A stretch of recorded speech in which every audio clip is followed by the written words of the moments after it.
Excellencies, ladies and gentlemen, and now the anthem of the African Union.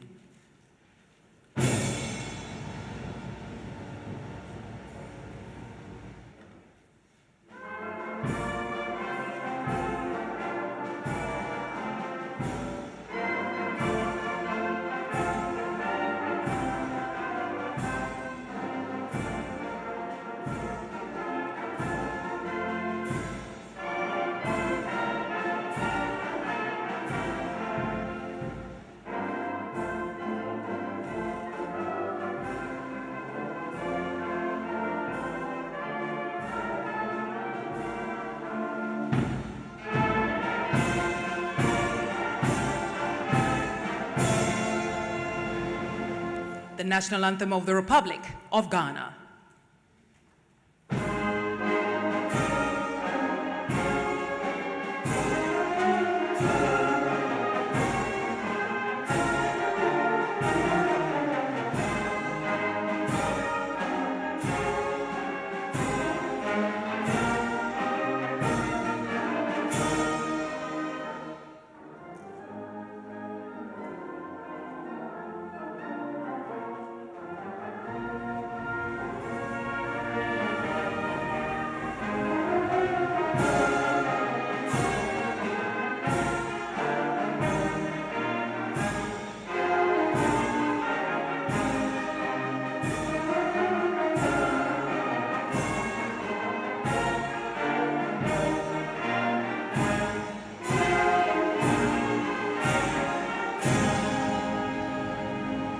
I humbly ask you to remain standing for the opening prayer. Ladies and gentlemen, please make welcome Reverend Father Gerald Owusu Amankwetia.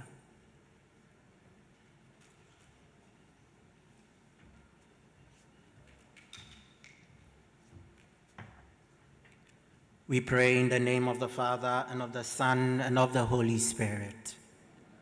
God our Father, we thank you for life. 28 days into this new year, and it has been by your grace and mercies. For this, we say thanks and praise be to your holy name.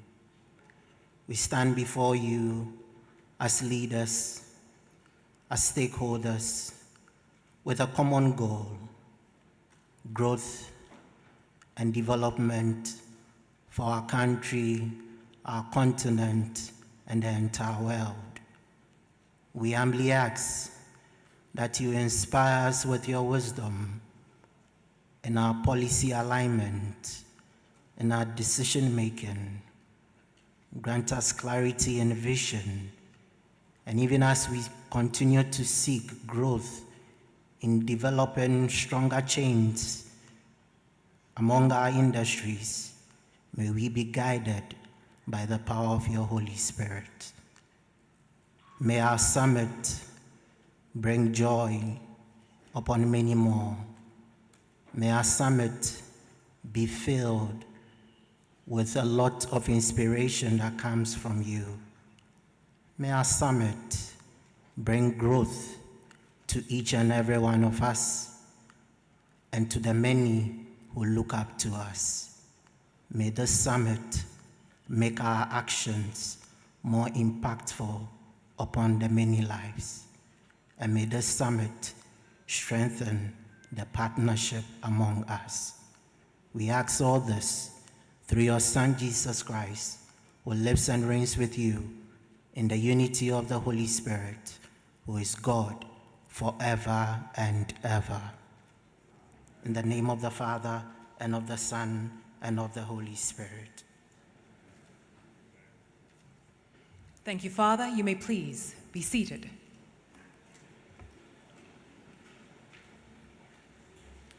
Your Excellencies, ladies and gentlemen, honorable ministers, distinguished captains of industry, members of the diplomatic corps, organizers, collaborators, sponsors, for God and country, for continent and the world, my name is Anita Erskine. It is an honor to serve you as your mistress of ceremony for the first ever Africa Trade Summit 2026.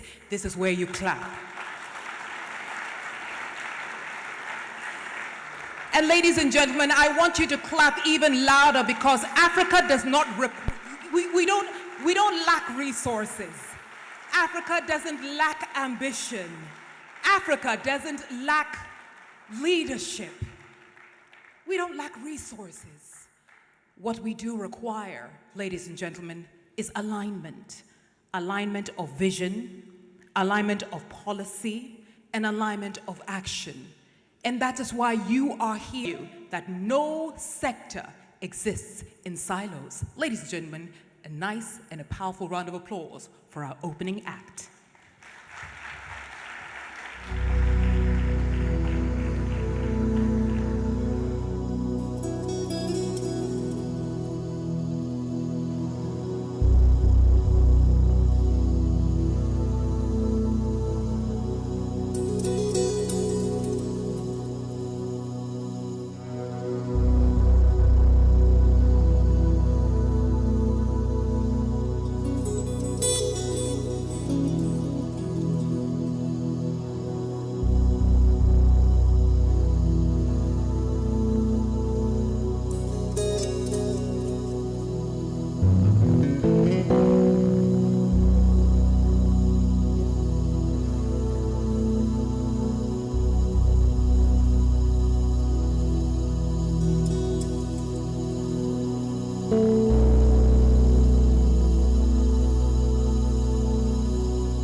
Ago, let me tell you a story about the moment humanity dared to reach beyond itself, about a continent, the land of our ancestors. There's jubilation, for the children of Africa stand at the threshold of something magnificent, a convergence, an integration, a unity that our ancestors only dreamed but could never fulfill in their time. Before you stands 5 great forces, 5 pillars upon which Africa's future shall be built. Each carries the seed of prosperity. Each possesses a unique gift. But as you shall see, none can flourish alone. Like the fingers of the hand, they must work together.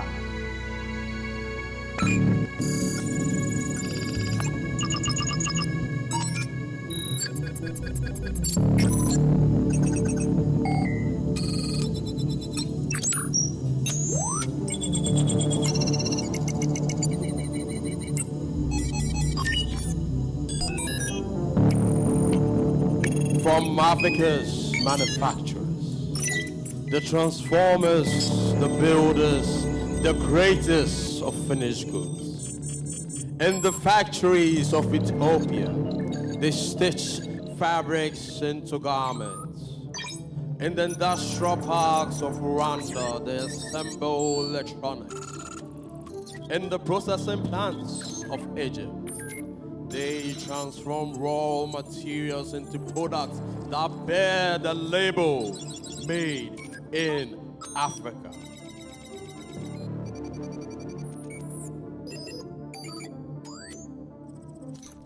They have skills, the knowledge, the machinery. Their hands are ready to create and to add value, to transform raw into refined.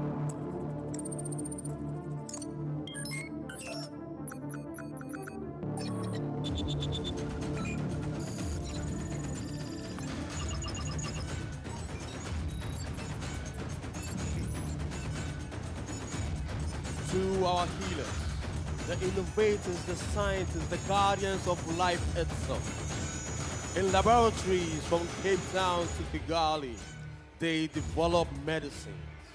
In research centers across our land, they innovate solutions to our unique challenges. In pharmaceutical plants, they manufacture treatments that heal people.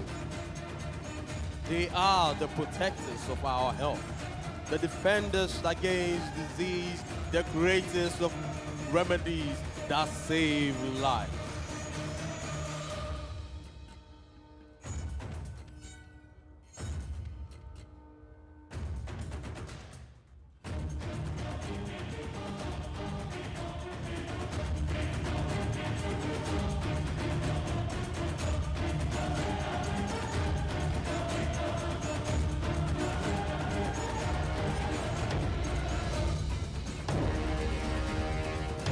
The connectors. To our connectors, the builders of bridges, the makers of roads, the weavers of networks. They lay the highways that span from Lagos to Mombasa. They construct the railways that connect Cairo to Cape Town. They manage the ports where ships from all nations dock. They create the logistics, networks that move goods across regions and across our magnificent continent.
The energy providers, the bearers of light, the channelers of power.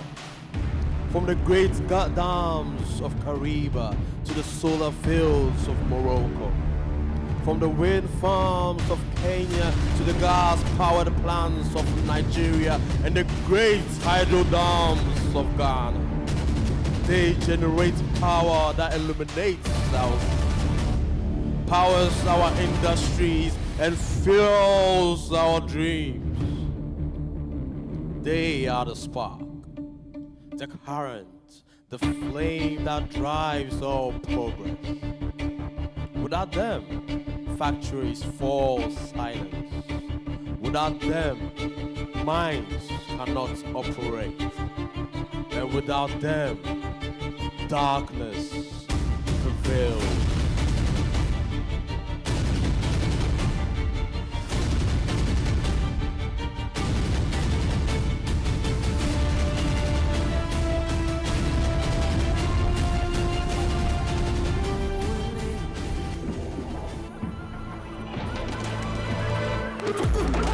Miners, the children of the deep earth, the keepers of treasures buried in African soil. From the diamond fields of Botswana to the gold mines of Ghana. From the copper belt of Zambia to the cobalt-rich lands of Congo. They extract the wealth that lies beneath our feet. They carry in their hands the raw materials of tomorrow. Lithium for our batteries that will power our future. Rare earth elements that will form innovation. Precious metals that adorn and enrich us.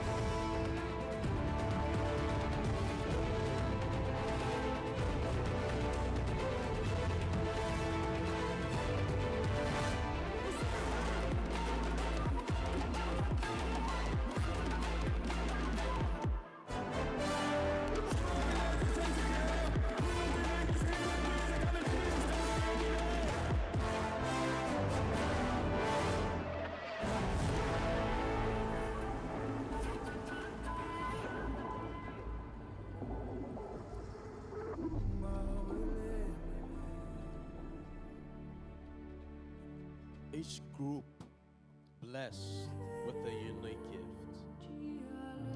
Each possessing the seeds of prosperity within them. Each powerful in their own right, yet each alone, isolated, incomplete. But there is the Africa Trade Summit.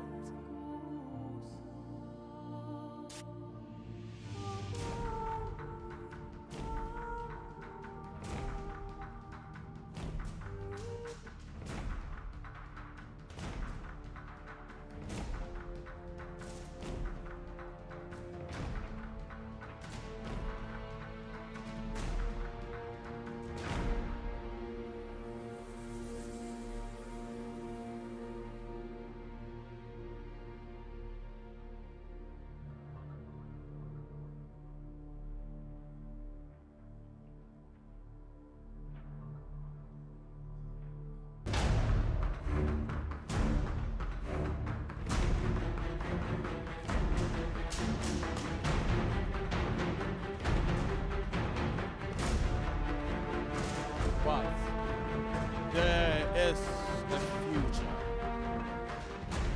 There is the Africa Trade Summit.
Today, I have witnessed what our ancestors longed to see. The moment when Africa's great forces chose integration over isolation. The miners share their treasures. Their manufacturers transform raw earth into finished goods. The energy providers power the entire chain. The connectors link our markets across borders.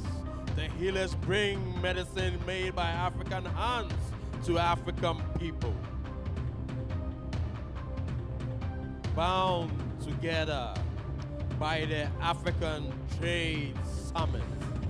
Policies aligned, financing flowing, infrastructure connecting, markets integrated, value added on African soil. One Africa, one market, one vision. This is the story I carry to Dumankuma.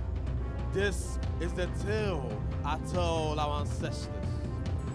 Go for. Open our formal proceedings, I would like to invite a visionary leader whose work continues to position the African Trade Chamber at the heart of Africa's industrial and trade transformation. With a warm round of applause, please welcome the Executive Chair of the African Trade Chamber, Miss Benedicta Lassie.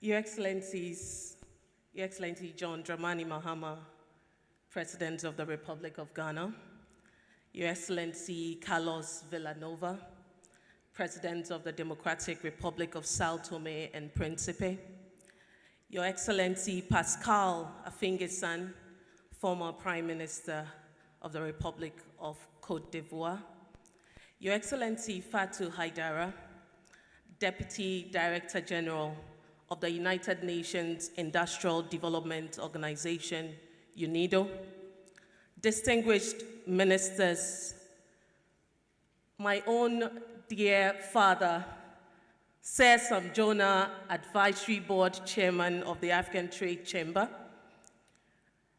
Mr. Javez John Doe, co-founder of EcoBank and founder of Askai Airlines, and a member of the Advisory Board of the African Trade Chamber, distinguished members of the Board of Directors of the Chamber, representatives of the AFCFTA Secretariat, honorable ministers joining us from Namibia and elsewhere, from Ghana, leaders of industry of the Africa Trade Summit, an annual convening of the African Trade Chamber, a private sector-led platform with the vision to facilitate intra-Africa trade as a complementary institution to the AFTA Secretariat, private sector-led, to drive industrial development and investment promotion across the continent. For much of Africa's modern history, economic questions have been framed as debates about possibility, what might be achieved, what could be built one day, what is the era ending with as we speak. The question before us now is not what Africa can be, but whether it will organize itself fast enough to claim what is already within reach. We meet at a point where global industry is being reorganized and reassembled in real time. Supply chains have been redrawn, energy systems are being rebuilt, production is being repositioned closer to markets and closer to resources. These shifts are happening now, with or without Africa.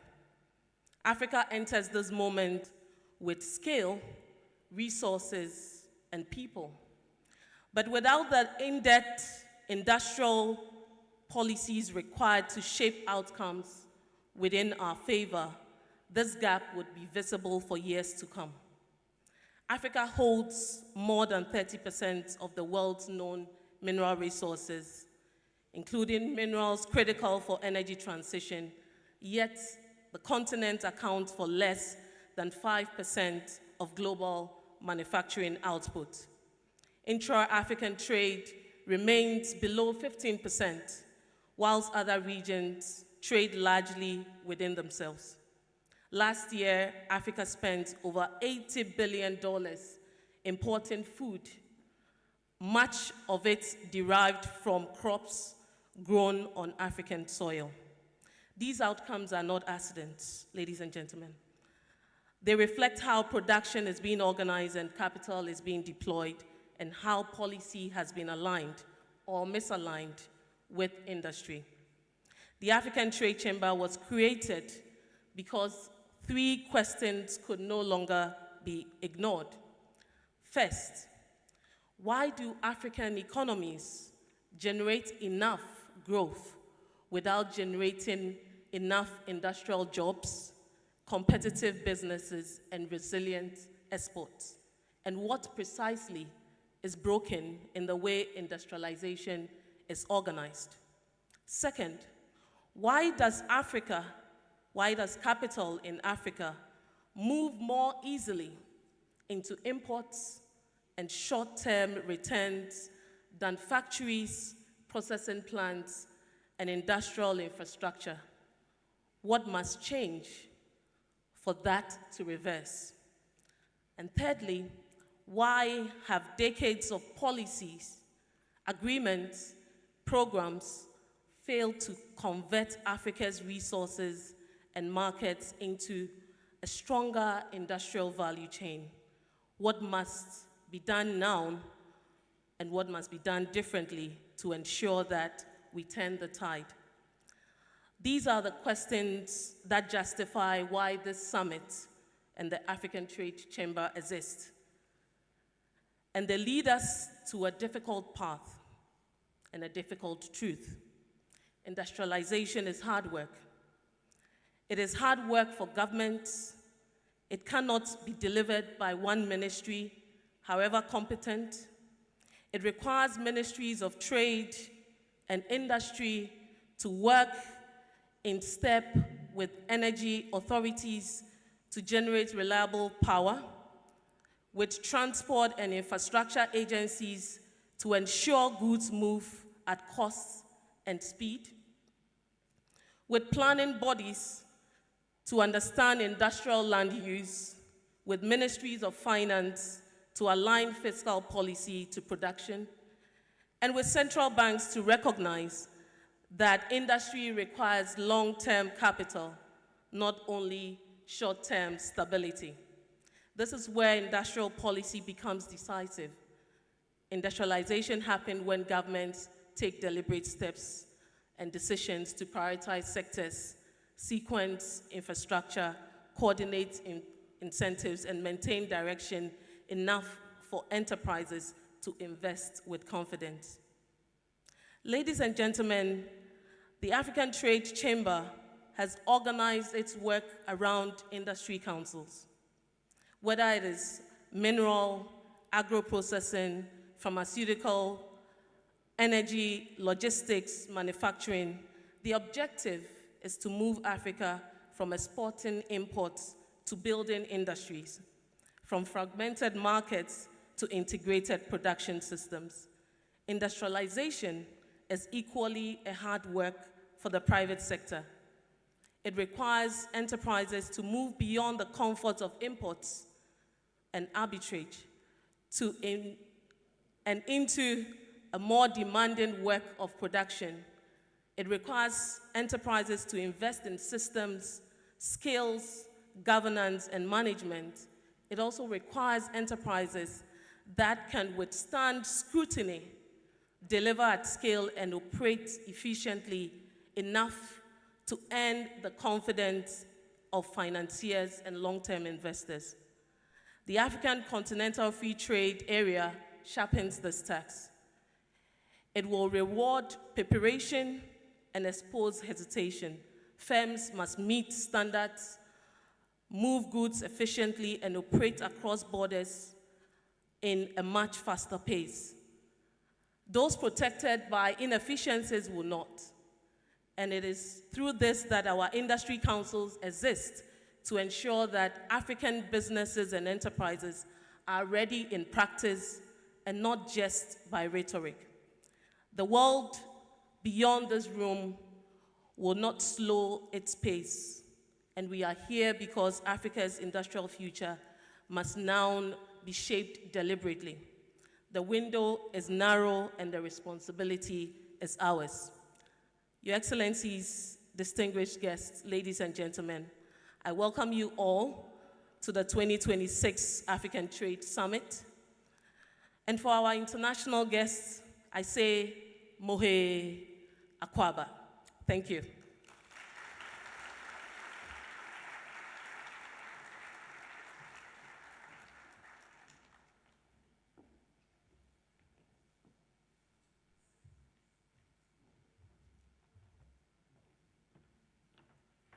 Ladies and gentlemen, another round of applause for Miss Benedicta Lassie.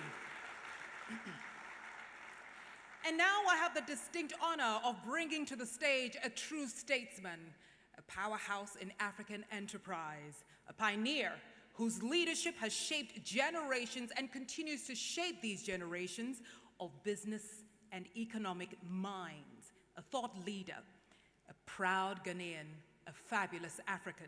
Ladies and gentlemen, please allow me to bring to the stage the chairman of the advisory board of the African Trade Chamber, our own Sir Sam Esson Jonah.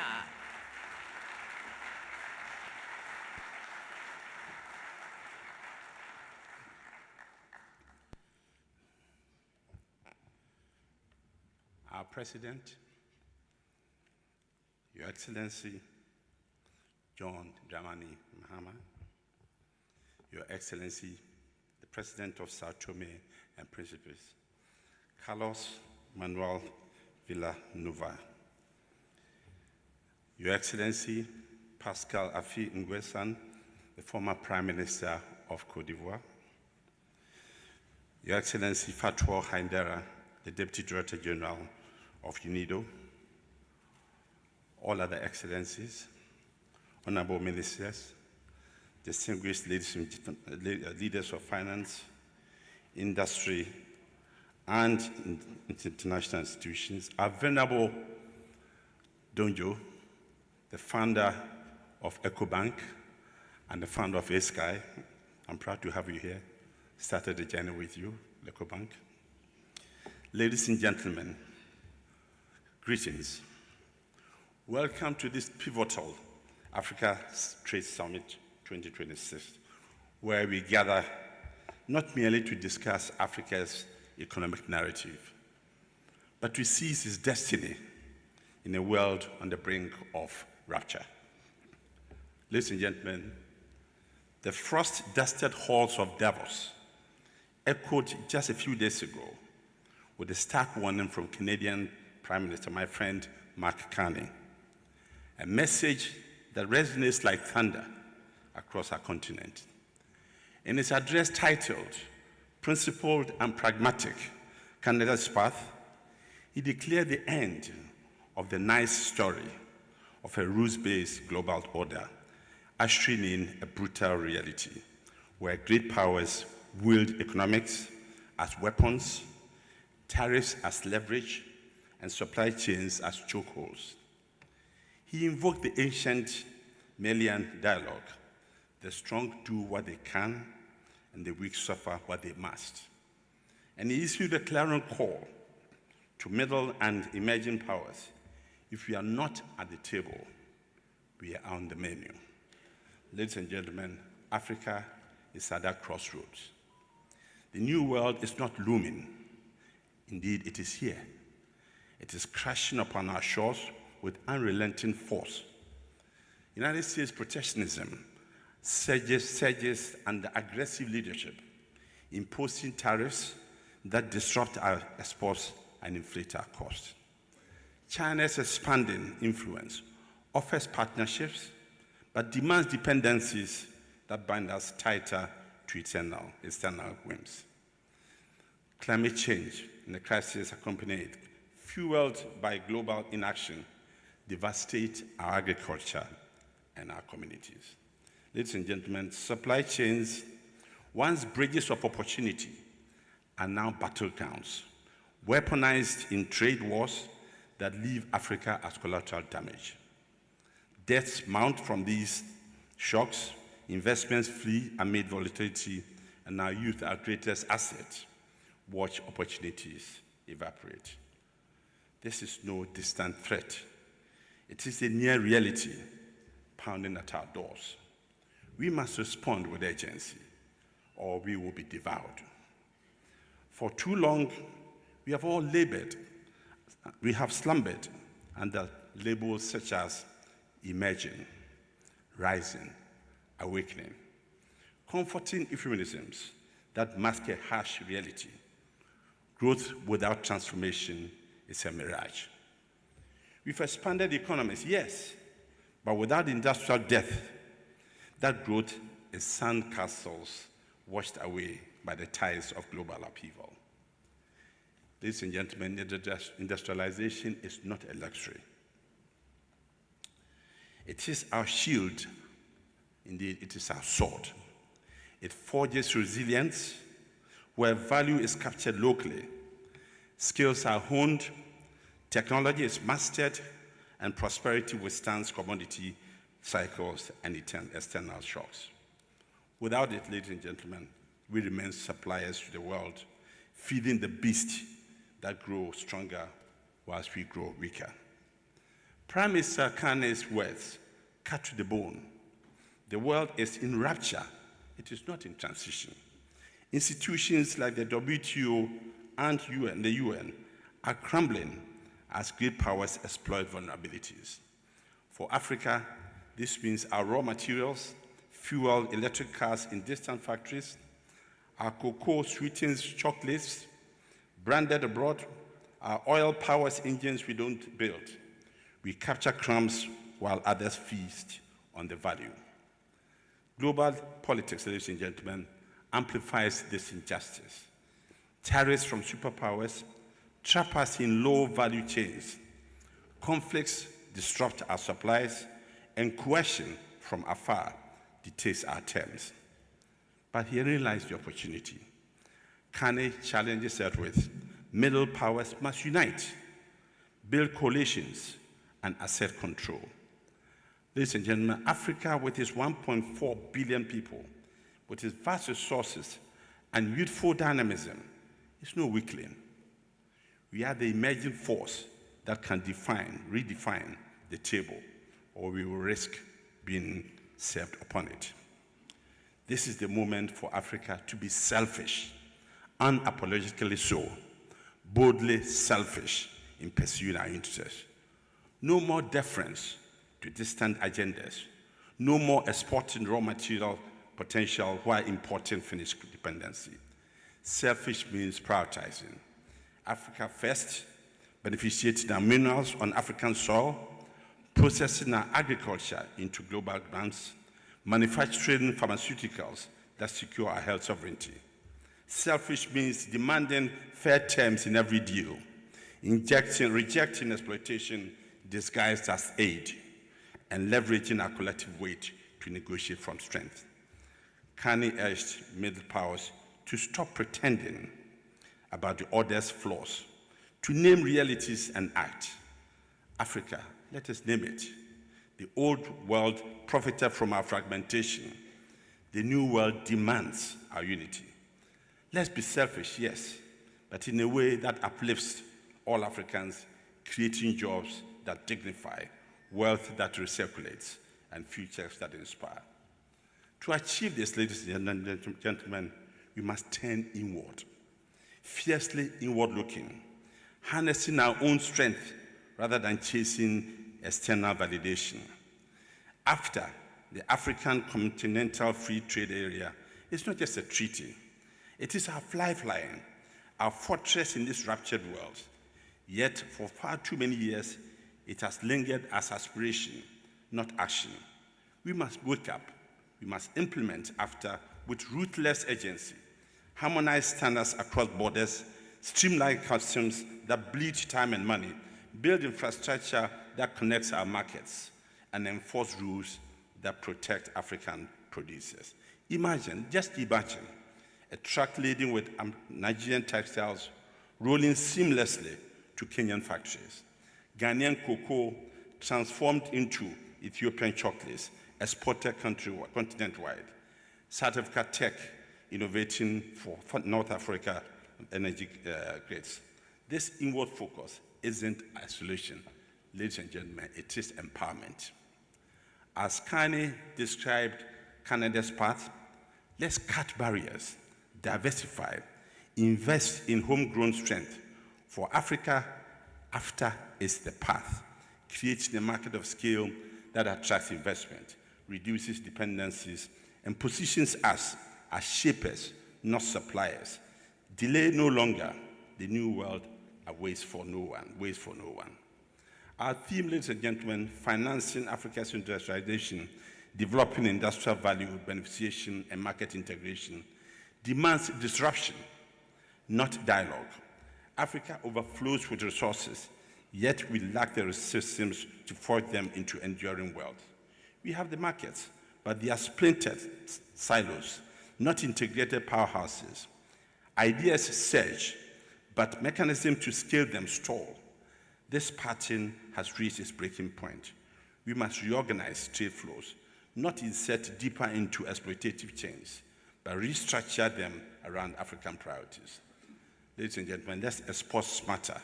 Let's climb value chains where processing, assembly, and innovation happen here. Let's position ourselves to determine position determines power. Volume alone is vulnerability. Let's consider the mining sector. Our continent holds, as we said earlier, the world's critical minerals, lithium, cobalt, rare earths, fueling the green transition. Yet, we extract and export raw, while batteries and tech are made elsewhere. Beneficiation isn't optional, it is urgent. Cluster industries around mines, processed locally, keep value chains African.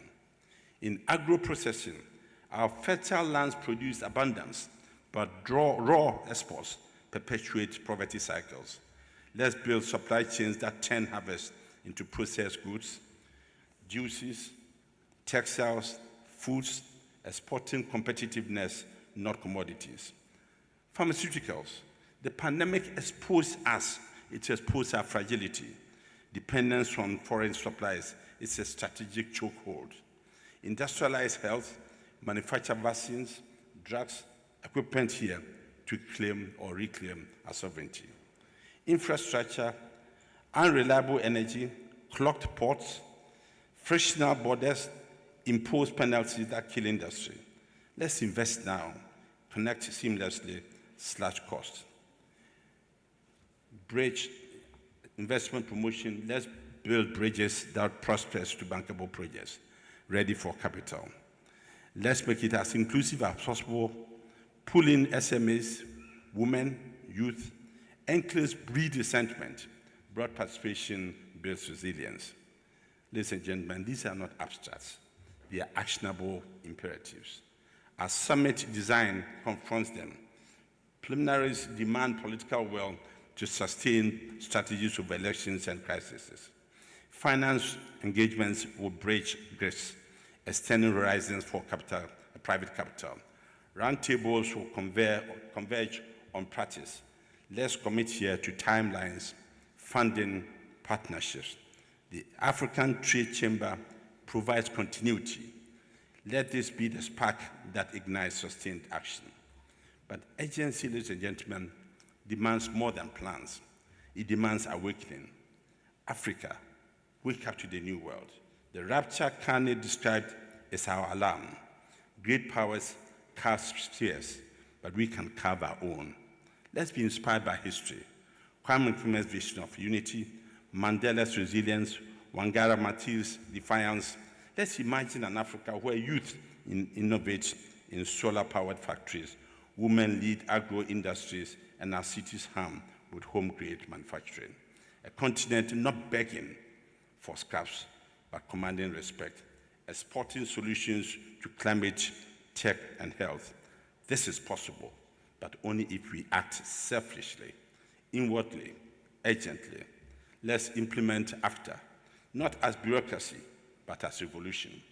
From form African coalitions, variable geometry, as Candice says, for trade, security, innovation, let's stop pretending that the old order serves us. Name the exploitation, build our strength. In this reorganizing world, delay is defeat. Candice's part is now is ours. Pragmatic, principled pragmatism. Let's uphold values like sovereignty and sustainability while pragmatically pursuing interests. Africa, let's be the middle power bloc that tips the balance. Diversify partners. Let's define cohesion. Industrialize with purpose. Together, we don't survive. Indeed, we thrive. We create wealth that endures, jobs that empower, a legacy that inspires generation. The table, ladies and gentlemen, awaits us. Let's claim our seat. I look forward to our deliberations, igniting the transformation over the next 2 days. Thank you very much indeed. Thank you.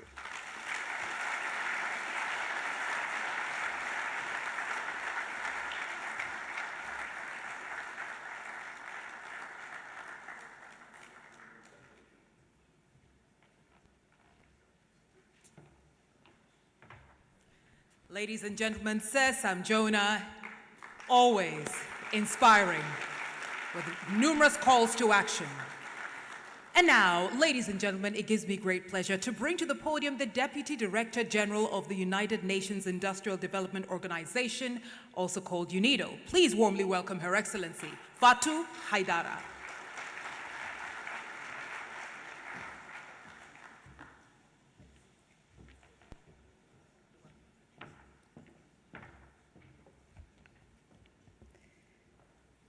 Your Excellency Dramani Mahama, President of the Republic of Ghana, Your Excellency Carlos Villanova, President of the Democratic Republic of Sao Tome and Principe, Excellence Monsieur Afin Guessan, Ancien Premier Ministre de la République de Côte d'Ivoire, Honorable Ministers, Mrs. Benedicta Lassie, Executive Chair of African Trade Chamber, Sir Sam Jonah, Chairman of the Advisory Board of African Trade Chamber, Excellencies, distinguished industry and finance leaders, ladies and gentlemen,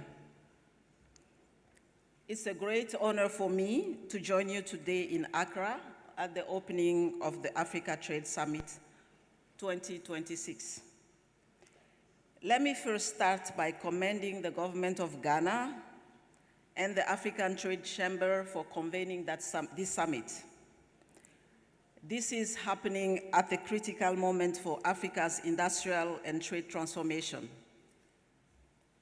I'm representing the United Nations Industrial Development Organization, UNIDO, but please also allow me to speak as an African.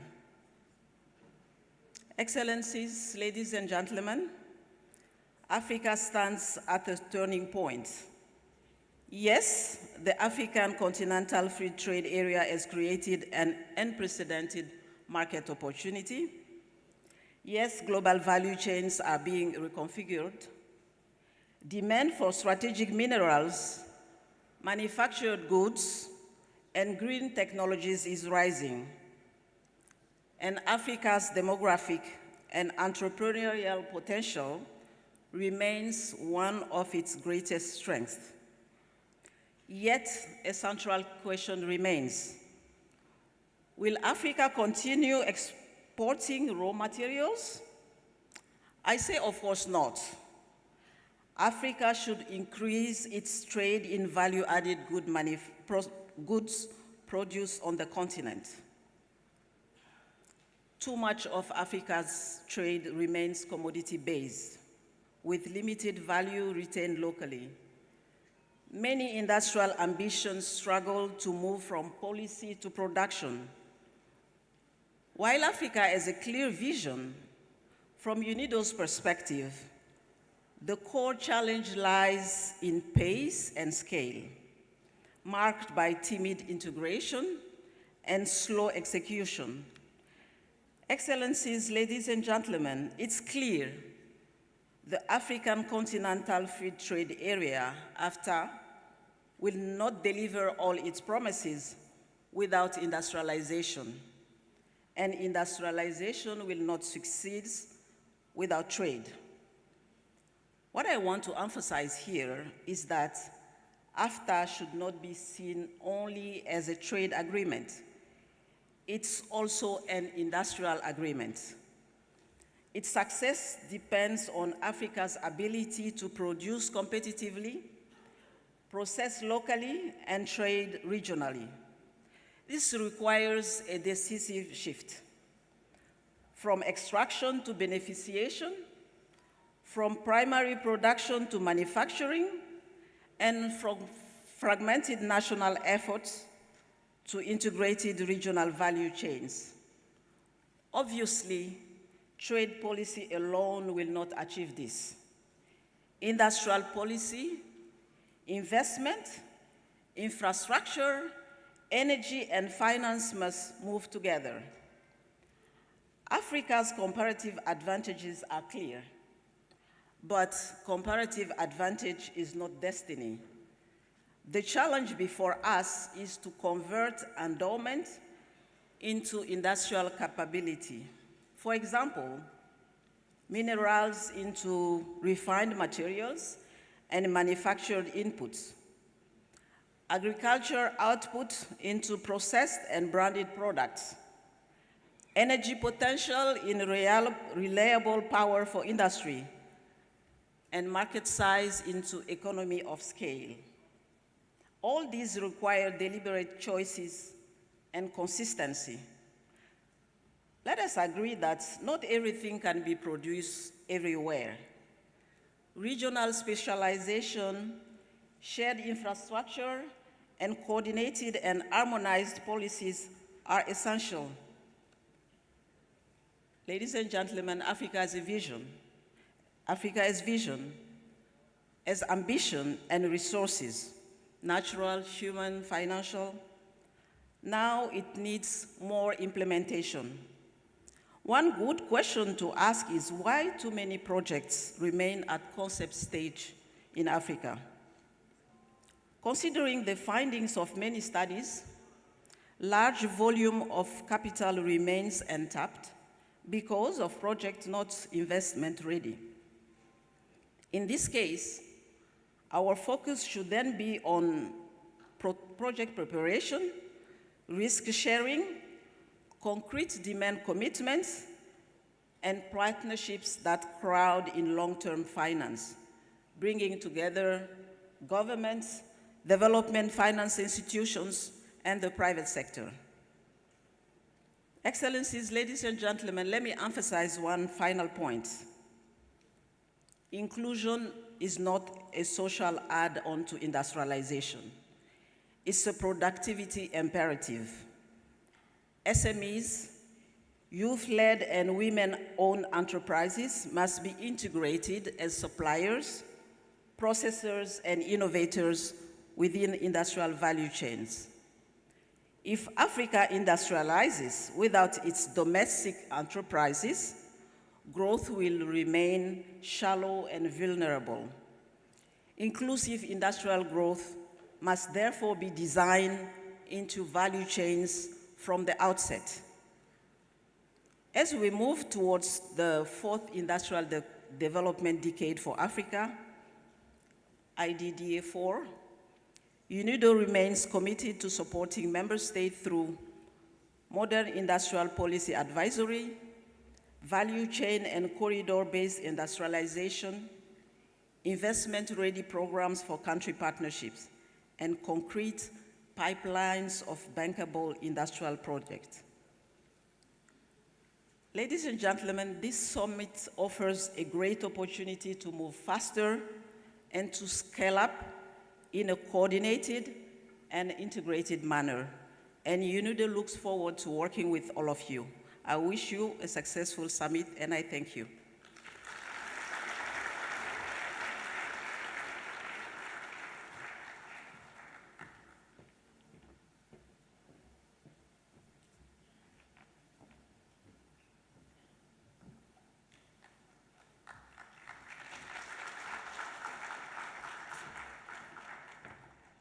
Thank you very much, Your Excellency.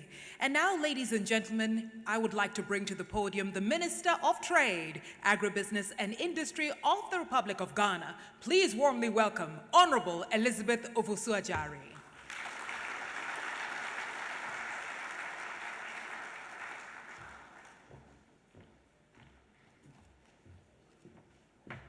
Thank you, Anita. Your Excellency, the President of the Republic of Ghana, Excellency John Dramani Mahama, Your Excellency Carlos Villanova, President of Sao Tome and Principe, H.E. Pascal of Côte d'Ivoire, former Prime Minister, H.E. Fatal, Deputy UNIDO, colleague ministers, heads of delegation, distinguished captains of industry, development partners, friends from the media, ladies and gentlemen, greetings. It is my singular honor to welcome the visionary Excellency John Dramani Mahama, President of the Republic of Ghana, and other distinguished heads of states of other African countries who have joined this august gathering. As Ghana's Minister for Trade, Agribusiness and Industry, I am privileged to address this distinguished gathering at the Africa Trade Summit 2026. We find ourselves at a defining moment as we deliberate on financing Africa's industrialization, one where the choices we make today will determine whether Africa becomes a global industrial powerhouse or remain trapped in its role as a supplier of raw materials. According to the IMF Historical New Industrial Policy Observatory, there has been a structural break in global industrial policy since 2020. We have witnessed an acceleration in policy activity with new motives emerging beyond traditional competitiveness objectives, supply chain resilience, national security, and strategic autonomy. Between 2009 and 2023, over 33,000 industrial policy interventions were implemented worldwide, with subsidies being the primary instrument in both advanced and emerging economies. The message is clear. Industrial policy is back, and it is being financed aggressively. The question for Africa is not whether we should pursue industrial policy, but how we finance it effectively in the context of limited physical space, competing priorities, and an increasingly protectionist global trading system. Your Excellencies, distinguished ladies and gentlemen, the advanced economies offer us critical lessons that we can adopt to get strategic sectors with precision. Rather than spreading resources thinly, they concentrate support manufacturing, critical sectors,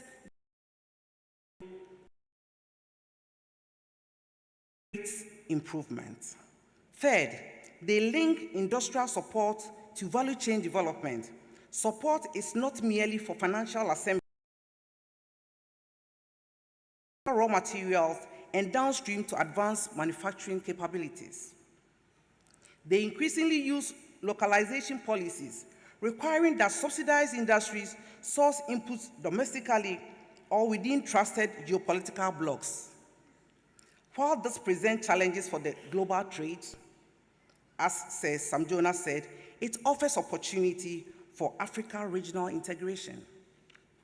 Your Excellencies, against this backdrop, Ghana has adopted deliberate strategy, sector-specific industrial policies with innovative financing structures.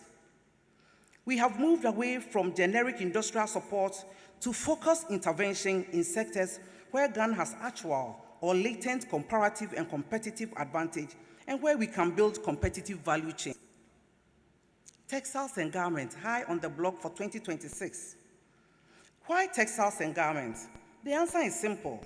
First, employment creation potential. Second, regional market opportunities. With the Africa Continental Free Trade Area now operational and Ghana's continued access to EU market and AGOA, we have preferential access to market representing over 1.5 billion people. Third, tremendous value chain integration potential. Our sub-region stands out for producing some of the world's highest quality cotton, a truly valuable resource when we build an integrated approach to transform it into fabrics and finished products. What we needed most is the automotive components sector. Similarly, our focus on automotive components is strategic. Ghana's automotive development policy has already attracted over $100 billion in foreign direct investments. But we recognize that simply assembling imported kits is insufficient.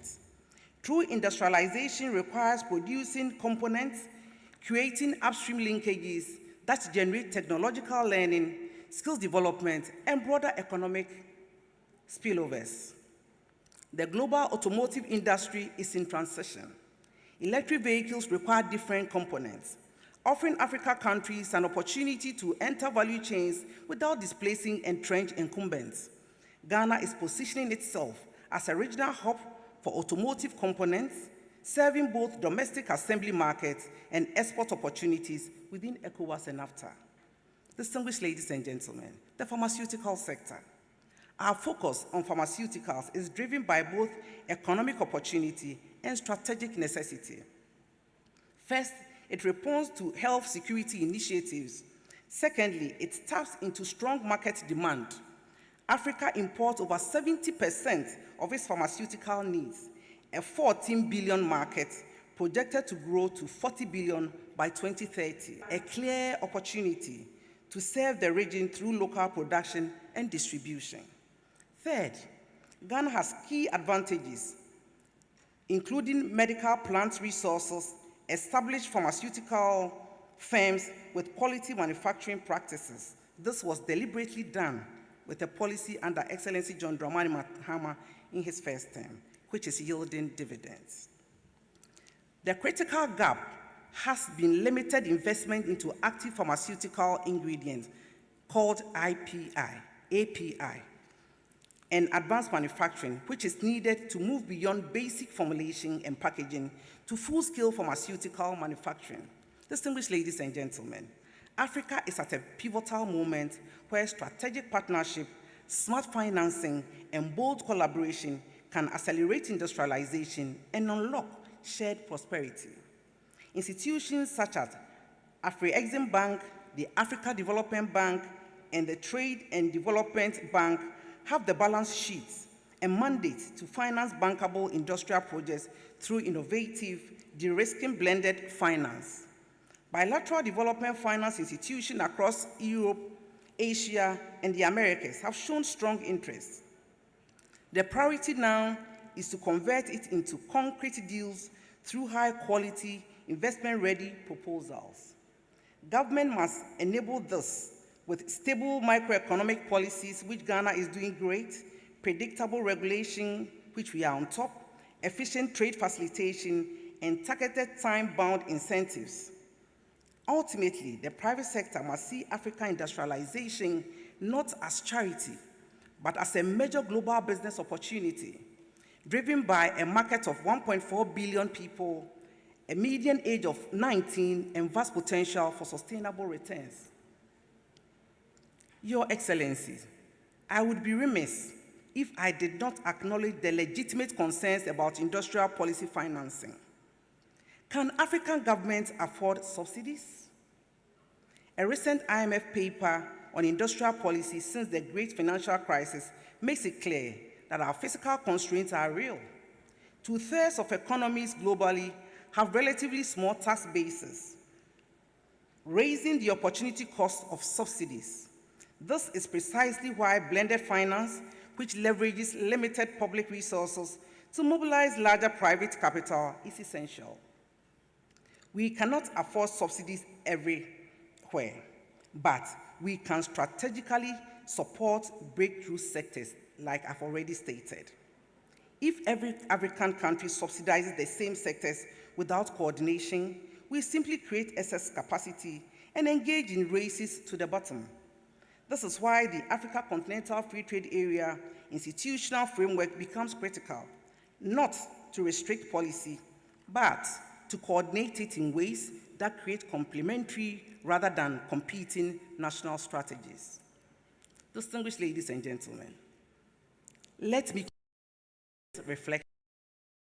When the United States of America wanted to build its semiconductor industry, it passed the CHIP Act with $52 billion in subsidies.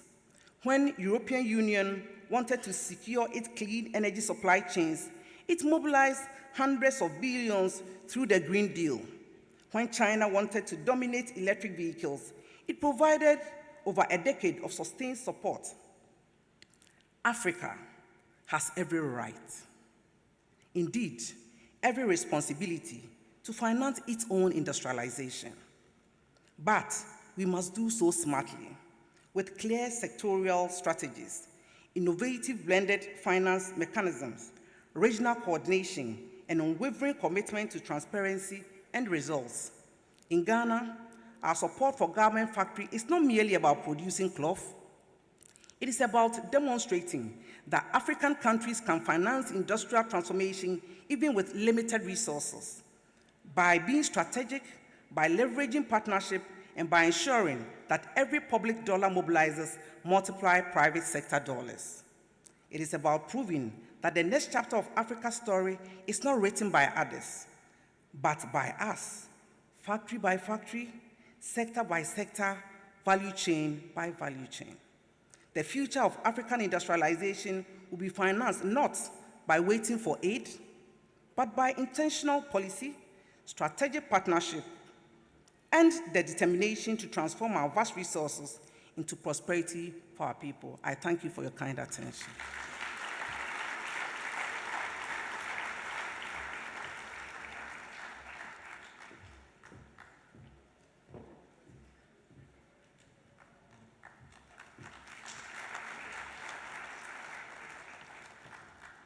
Thank you, Honorable Minister of Trade, Agribusiness and Industry. Ladies and gentlemen, during this summit, we will honor by a singular African mind, a man whose vision has literally connected Africa by land, air, and trust. Gervais Kofi Jondo. Gervais' journey began in the shadows of colonialism. Raised under strict discipline, he learned early order, sacrifice, and service. And he chose a path to become the first, a pioneer. He began reforming Togo's social protection system in the 1960s, running it with military precision and incorruptible standards. But the national stage wasn't enough. He saw further. The real work, he believed, was across borders, not Francophone or Anglophone, just African. In his 40s, he asked a simple but radical question. Why don't Africans have a bank of their own? The answer became EcoBank, a Pan-African bank built without donor funding, no foreign control, just 1,200 African shareholders uniting from 14 countries. By 2025, it had grown into Africa's largest financial network across 35 countries with over 15,000 employees and serving over 25 million people. But even then, he wasn't finished. In his 70s, when others retire, Gervais Jondo built a deck, this time into the sky. After the collapse of Air Afrique, West and Central Africa were disconnected. Trade slowed, travel began. Jondo Sky Airlines, a commercially run, professionally managed carrier with African capital and Ethiopian partnership, which ensured an ease in travel by millions of Africans. Today, Askai connects 25 cities, employs over 1,000 people, and generates over 300 million euros annually. And that is integration in motion. For Jondo, success was about function. Gervais Jondo changed how we move, how we trade, and how we trust each other. Because of him, a market woman in Bamako can open a business account in minutes. Goods made in Cotonou can fly to Libreville, a young innovator in breathing the African dream. Thank you so much for joining us, and tomorrow we will proudly award you Mr. Gervais Kofi Jondo. Another round of applause. Ladies and gentlemen, allow me to use this time very quickly to acknowledge some of our VVIPs who have joined us today. Please, with a round of applause, please thank the Minister of International Relations and Trade of Namibia, Honorable Selma Musavie, for being with us. Also, we joined by the Ambassador of Egypt to Ghana, His Excellency Wael Fati, High Commissioner of India to Ghana, His Excellency Mr. Manish Gupta, joined us today. Her Excellency Rosemary Imbabazi, who is the High Commissioner of Rwanda to Ghana, has joined us. The Ambassador of Algeria to Ghana, His Excellency Murad Luhaida, joined us as well. Madam Cynthia Inyasime, the Senior Advisor, Private Sector Engagement, African Continental Free Trade Area, was with us. The CEO of Pan-African Payment Systems, Mike Obalu, as well joined us. Thank you so much. We are also joined by the Executive Director for Finance and Administration for River Basins Development Authority, Ministry of Water Resources and Sanitation, Niger, Honorable Basimile, also joined us. And we say a big thank you to our CEOs, our private sector leaders, our collaborators, and our supporters. The CEO of Chase Petroleum, Kweku Bediako, has joined us today. We're also joined by the CEO of KGL, Alex Dade, who has joined us today. Mr. Moses Baden, the CEO of Margins Group. Mr. Simon Maji, CEO of Ghana Investment Promotion, GIPC. Mr. Samuel Jemfi Esquire, CEO of Ghana Gold Board, is here as well. McDonald Seyi Guanu, of the Coordinating Vice President and Director of Research and Strategic Planning, ECOWAS Bank for Investment and Development, is here. Antoine John Esther, Chief Operating Officer, West and Central Africa Trade and Development Bank, is here. Honorable Basimile, as I mentioned already, is here. Also joining us, ladies and gentlemen, as you have heard endlessly, we have the President of Sao Tome and Principe, who will be joining me very soon. Thank you very much, Your Excellency and my brother, Carlos Villanova, President of Sao Tome and Principe, Your Excellency, former Prime Minister of Côte d'Ivoire, Pascal Affi N'Guessan, our Minister for Trade, Agribusiness and Industry, Elizabeth Ofosu-Ejari, and other Ministers of State who are present here. Mr. Gervais Kofi Jondo, founder of EcoBank and ASCAI, we're happy to have you here with us today. Hardworking Benedicta was formerly our secretary to the Socialist International, and she's transmogrified into the African Trade Chamber as Sam Jonah, who in his older age now tells it as it is, and let the chips fall where they may.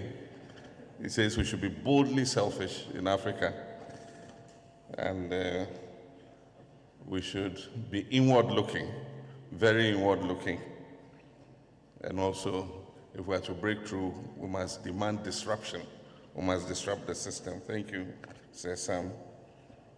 Senior government officials who are present here, key stakeholders from the international trade system, captains of industry from Ghana and across Africa, sponsors and partners of the 2026 Africa Trade Summit, distinguished guests, ladies and gentlemen, friends from the media.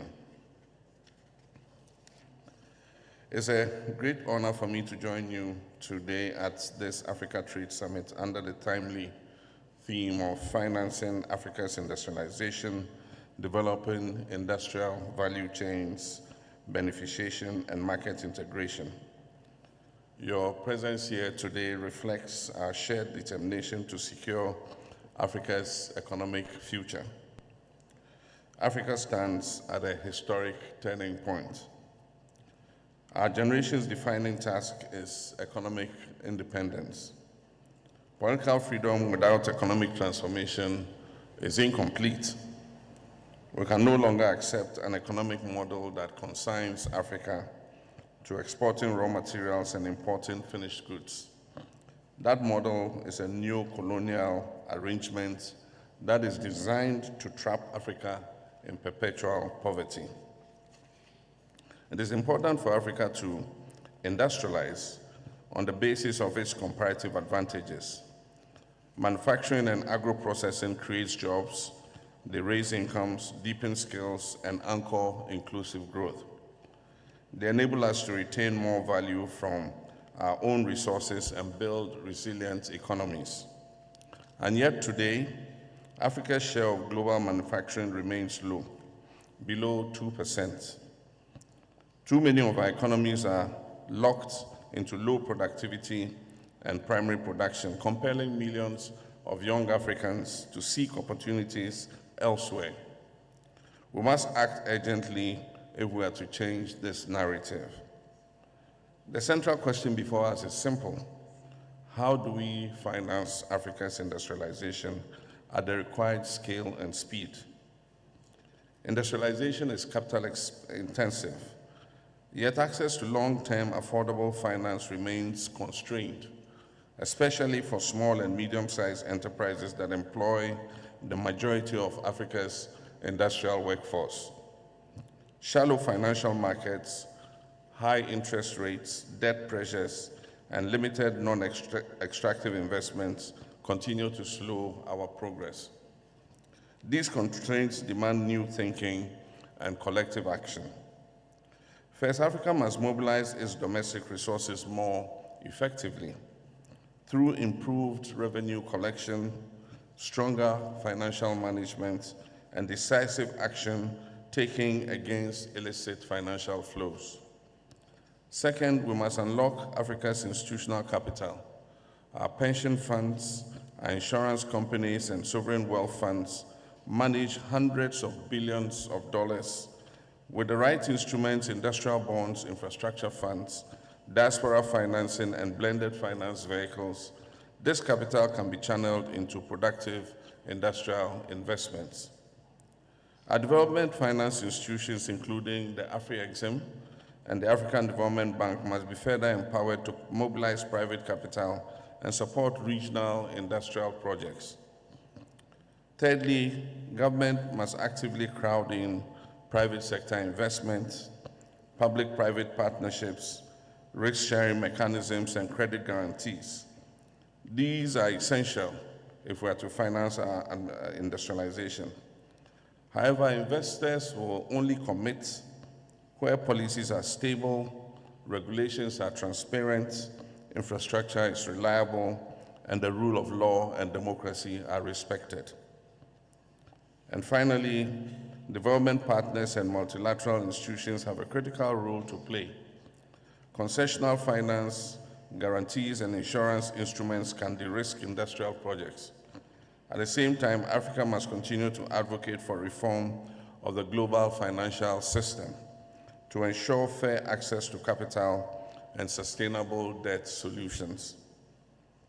Africa's industrialization must be anchored in value addition and beneficiation. For decades, Africa has exported cocoa, oil, cotton, timber, and minerals in their raw form, only to re-import finished goods made from some of these same products at many times their original value. This model has deprived our economies of jobs, technology, and revenue. Consider cocoa, for which Ghana is one of the leading producers. Africa produces most of the world's cocoa, yet captures only a small fraction of the value of the global chocolate market. Similar imbalances exist in oil refining, textiles, and mineral processing. Beneficiation alters this equation by creating domestic industries, reducing imports, and increasing export earnings. Across the continent, encouraging progress is underway. In Ghana, we're deliberately shifting from a commodity export model to a value-added economy, prioritizing agro-processing, manufacturing, and industrial clusters that are aligned with our natural advantages. As part of our reset agenda for economic transformation, we're looking to add value to our exports, such as cocoa, cashews, oil palm, cassava, petroleum, gold, manganese, bauxite, etc. And on the issue of resource sovereignty, we must break the colonial mode of large foreign-owned concessions, extracting value for the benefit of foreign interests and entities while Africa remains in poverty. And as Sam Jonah said, we must be boldly selfish and claim a fairer share of our natural resource endowments.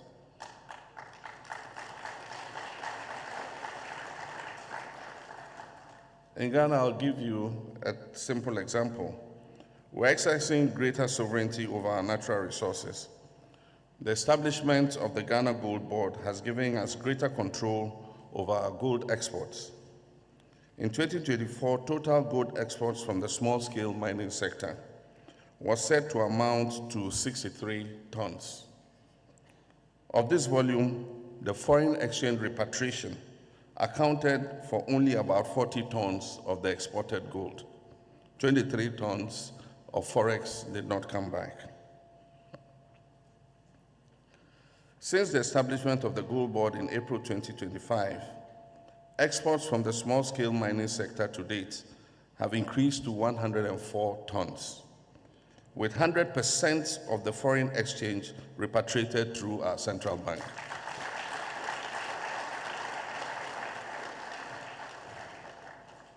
Ghana is also increasing the participation of indigenous Ghanaian companies in mining and other natural resource extraction activities. Local content laws have been passed that make it mandatory for non-Ghanaian investors to partner with local companies in all mining and extractive investment activity.